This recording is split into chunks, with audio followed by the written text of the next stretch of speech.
Every so often, I've noticed that in my YouTube channel, YouTube itself will go through a period of listing a lot of videos as not suitable for monetization, specifically restricted to limited or no monetization for various reasons. And I usually have to go in and click to review them manually, and usually it's no big deal. They do review them. The human reviewer realizes that the algorithm screwed up and they approve them. Every once in a while, I don't get an approval. For example, if I'm talking about a controversial topic, even if I'm saying that this philosopher treated that controversial topic, then it might get flagged in that way. And once you've put in for review, there really is no appeal after the reviewer screws up and demonetizes a video. So last week, I put in for a video, and I'm going to mispronounce the person's name just so I avoid what got the first video demonetized. So Immanuel Kant.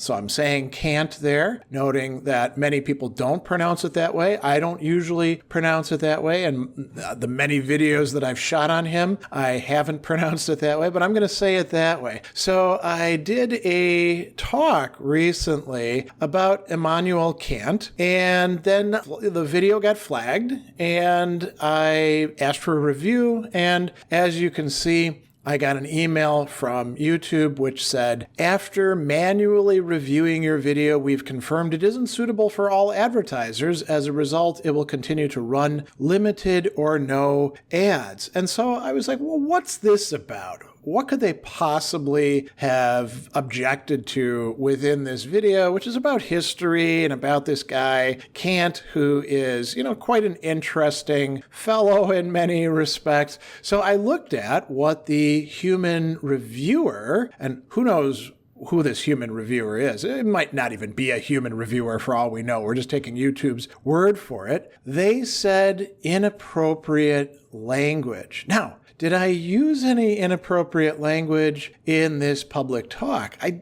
don't do that. I don't drop F-bombs or things like that. But Immanuel Kant's name, the last name, is sometimes with certain ways in which people pronounce it, similar to what we call the C word. So that seems to be what actually got flagged in this case. And you can tell that that was what happened precisely by looking at the transcript of it. So I've got a number of interesting responses that I'm going to give. I actually posted something saying YouTube certainly is capricious. Had the video of this public talk I gave recently restricted to limited or no monetization for inappropriate language? What was the time-stamped word that even a human reviewer thought was dirty? Can't. And one of my friends and long-standing, let's say, connections noted the auto-generated transcript put K or lowercase k in most places. Clearly, you say can't. Ridiculous. And I said, yeah, that's YouTube for you.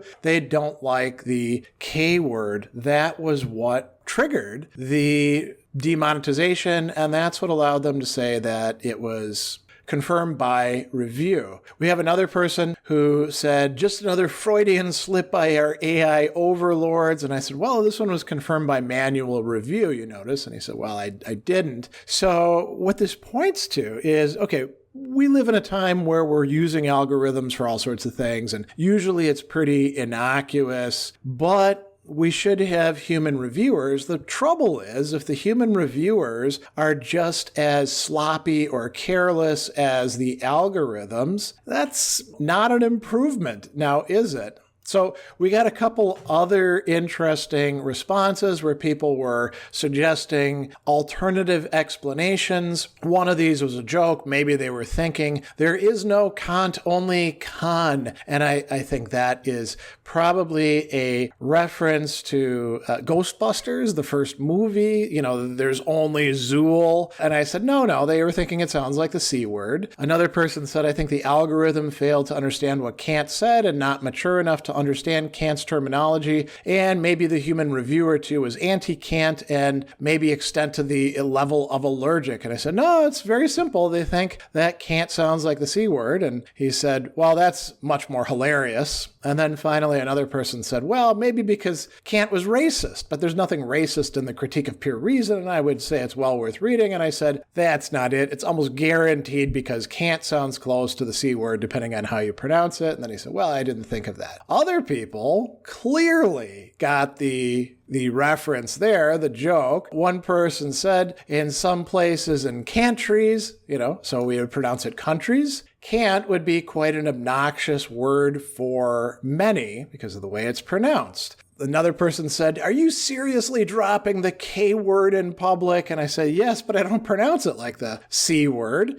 You'd have to really stretch my pronunciation to get that out of it. And then somebody else says, YouTube took those overused various word puns to literally, it seems, something that we often joke around about in class or other places, when we're a little bit less mature. And then finally, somebody else said, YouTube has clearly been influenced by the dialogue from numerous Guy Ritchie films, which drop the C word constantly, right? So yeah, those are some good observations and jokes there.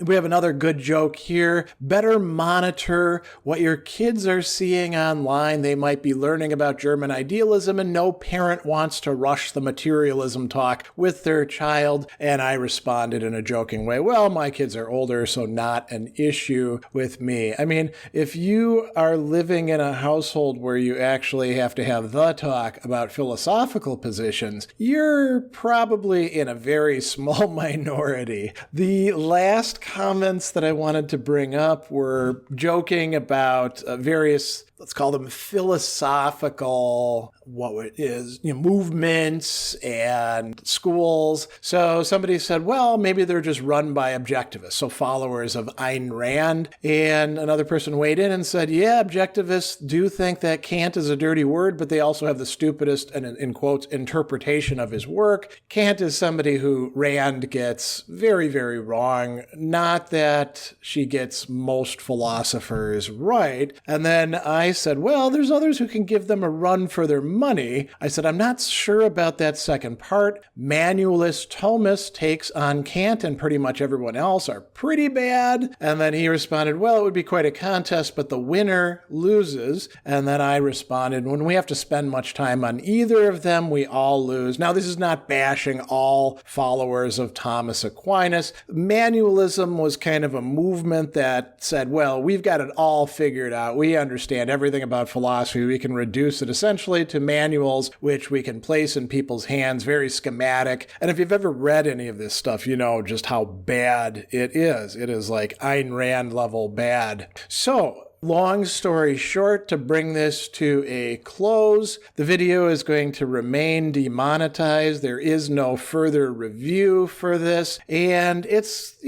I am not losing a ton of money because I don't make a lot of money on these videos anyway. But it is a little aggravating that an algorithm, okay, maybe they could screw up like that. But a human being who is being hired to review things by that company screwed up again and couldn't tell the difference between a proper name of one of the most famous philosophers in all time and a swear word, a scatological or sexual word about a body part. And what does that tell you? That tells you that maybe these reviewers are lazy or ignorant, or they're not the best hires, that they don't know enough about the English language to actually do their job properly. But that's where it stands. I thought people might get a little kick out of it. And so